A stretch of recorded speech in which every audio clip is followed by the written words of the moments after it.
Do you think, this is a two-parter, but yeah, do you think Christianity is the biggest brand? And does it need rebranding? Recently, the Church of England.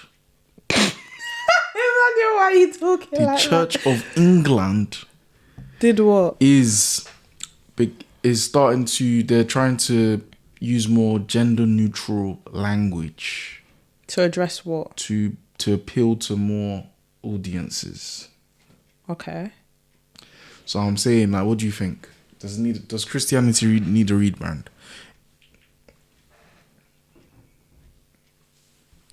Christianity is not a business.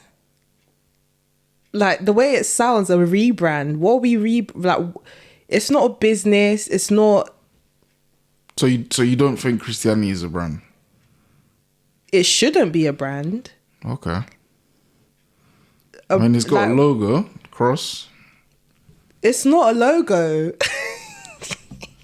I think I get what you're trying to do. Obviously, you're speaking it on the business side. Don't get it twisted. Of course, a lot of business opportunities have come from the Christianity and the faith itself. But the Bible gets sold a lot.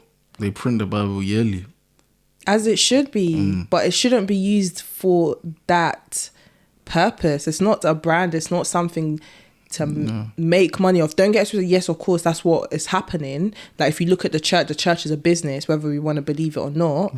But that's not what the focus of Christianity is. Therefore, we should be careful not to make it into that.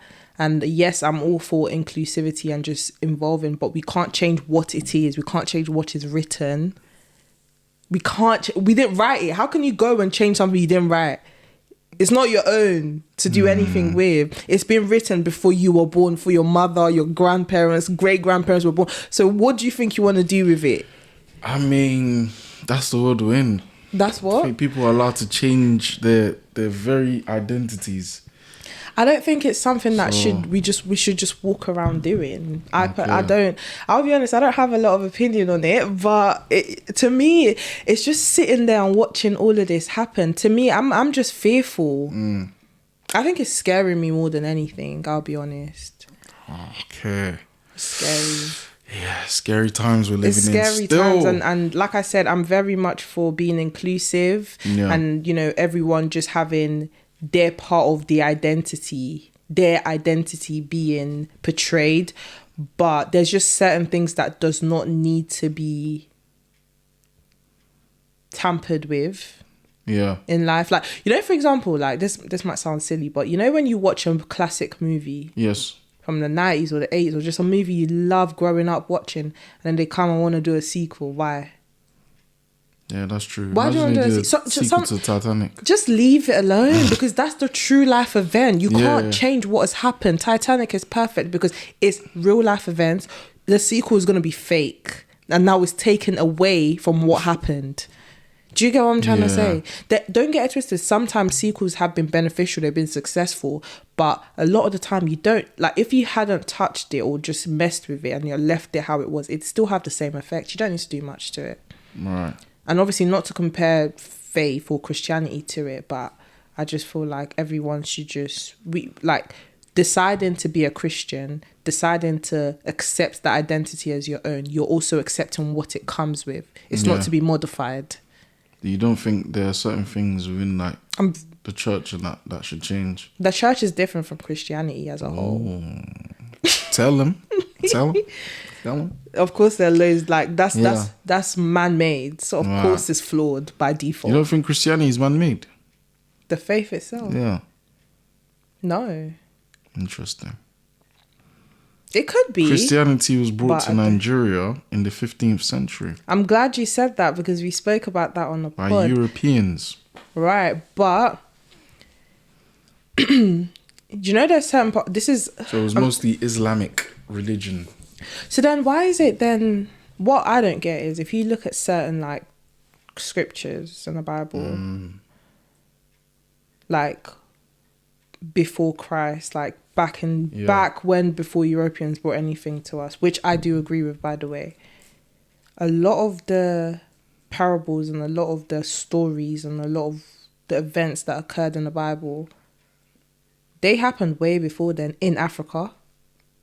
Hmm. So, do you get what I'm saying? So if that's the case, if they did bring it over, then some could argue that it was already here. It was already there, sorry, So in Africa. doesn't that further prove That what? that it's man-made? But it already existed before this whole European bringing it. The event occurred in Africa. There, Jerusalem. You can go to Egypt. You can go there. You can find all these evidence. So yes, cool. They might have gone away and changed it in a way and brought it back. But that's then up to you to do your own research and see how dated back Christianity is and just the origin and exactly what happened. Do you know what I'm saying? I've not gone that far to do my own research. I need to go to Israel, Jerusalem and that. I'd love to. Yeah. My grandma's been there. Pilgrimages. She said it's beautiful. Yeah. No, that's lit. So to conclude, you don't think Christianity needs a rebrand? No, you just don't touch it.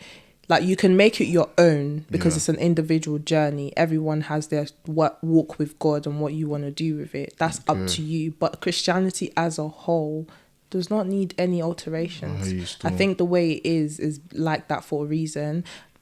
It's just not, I don't know, it just does. It's a lot of things scare me in this world where I feel like we're just not leaving things how they were. We're just changing everything, and we're just mere humans. What do we know? Like, we're just little people, like in the world, in the grand scheme of things. If you look at the planets, and if you look at everything around us and the solar system, we're just tiny, and we want to change soon in the Bible it will say in the beginning Adam and Steve. Do you know what I mean? Do you know, like, it's not Adam and Eve, it's Eve for a reason. Like, do you know what I mean? If there was ever an event where that happened, then that can be the reality of that. But whereas what happened before was not anything to do with that. So let's leave it like that. Cool. Do you get what I'm trying to say? I hear you. But yeah. No, definitely. Thank you.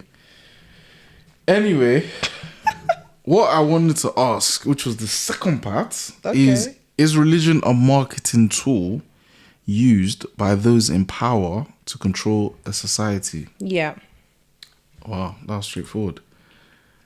Yes. Yeah. Okay. I don't want to have to admit it, but it is. Let's be honest. Damn. Because then now we're looking at the man-made part of Christianity, religion, and just you know what humans do and destroy things. Yeah. Now let's talk about it. Yeah. Absolutely, you're right. Yeah. What do you think about the Pope? I don't really have much thoughts on him. Fair enough. Black Jesus or white Jesus? Jesus is what you make it. I'm joking. In the Bible, it described him as olive skin. Olive skin. And he's got long hair. So, obviously, he's not... I don't think he's what he's been portrayed as in the pictures. Like, you know, when you see the white skin, I don't think it's that at all. But if you actually read the Bible and see how he's been described... then that's subjective to what you think he looks like. But olive skin, long hair, you know, not white. Fair enough. He's not Caucasian. He ain't Caucasian. Huh? All right. Well, you know what I found interesting while researching or coming up with that question? What? The word logos. Okay. Because I'm the branding connoisseur. Logo, yeah. See what I did there? Yeah, I see. Is a Greek word for word. So in John 1, verse 1, it says, in the beginning was the word, logos, and the word, logos, was with God, and the word, logos, was God. Found that very interesting. Yeah. Awesome. Okay. Yeah. Interesting. That is interesting. Yeah.